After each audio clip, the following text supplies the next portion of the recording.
Mastery is the sense that I have control over the factors that affect my life. What it basically means is that the efforts I put in matter, probably more than the results.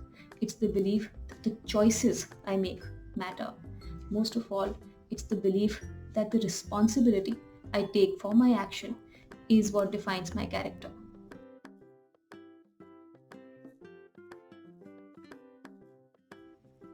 In life, just like in sports, it's not possible to win every single time you go out there. In fact, if you really think about it, winning is special because you don't win every time, because it's a difficult, challenging thing to do, something that you achieve once in a while. So if the results don't define us, if the grades, the results we get don't define us, then how do we really understand our value for ourselves, for others? How do we where do we stack up our own sense of self-worth? And that's where the concept of mastery and competence comes in.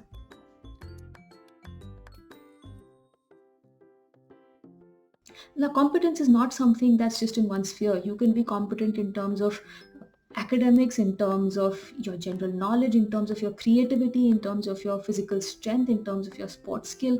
So there are different avenues that you can discover and really identify what are the things that you are good at. Because if there's even one of these things that you are good at, that you enjoy, you will feel that sense of competence. And remember, here again, it's not about winning, it's not about the medals. It's about how good you were yesterday, how much you have improved today. It's about how much you've enjoyed what you've done. It's about the way that you've coped with the challenges and struggles that have come your way. And it's about fulfilling the goals that you have achieved for yourself, not someone else.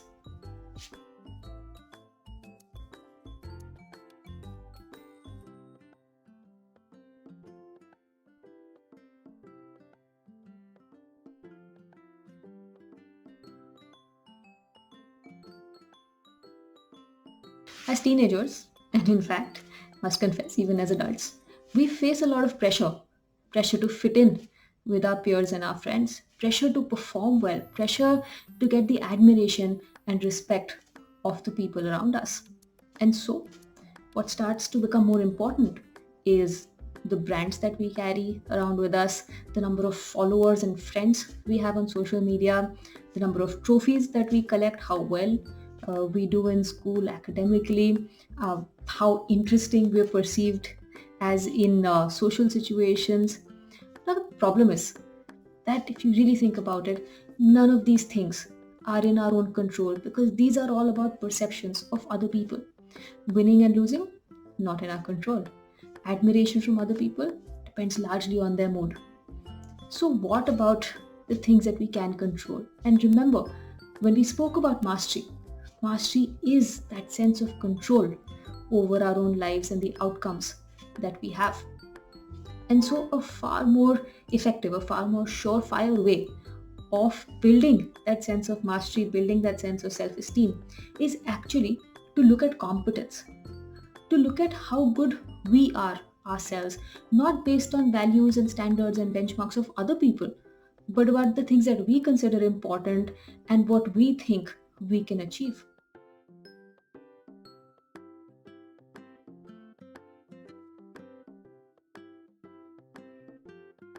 So now let's talk about how do we build this sense of competence and mastery. First of all, use this time to explore your interests, explore your hobbies. You don't know what you might end up enjoying eventually. Participate as much as you can in different types of activities, competitions, whether it's a debate competition, public speaking, whether it's a sport, whether it's a quiz competition. Just every chance you get, put yourself out there. Don't be afraid of what other people will say. Play to your strengths.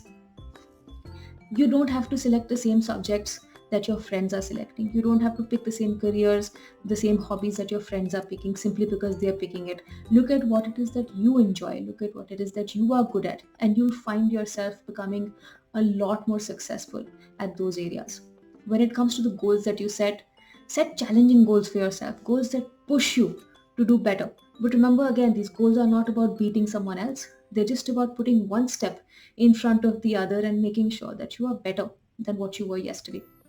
We've already spoken that struggles are a part of life, wins and losses, highs and lows are a part of life. So even value the mistakes that you're making. Honestly, I feel like mistakes teach us more than winning can ever teach us. So don't be afraid, don't be shy of making those mistakes. Just make sure that you learn from each one, you don't repeat the same mistake, make a new one if you need to. Be honest with yourself. Look yourself in the mirror. Remember, you can't lie to yourself. Be honest with your own feedback about how it is that you're doing, and be open and be willing to get better. And most of all, enjoy the challenge. Enjoy dealing with whatever it is that life throws at you, and believe that you have the ability to control our outcomes.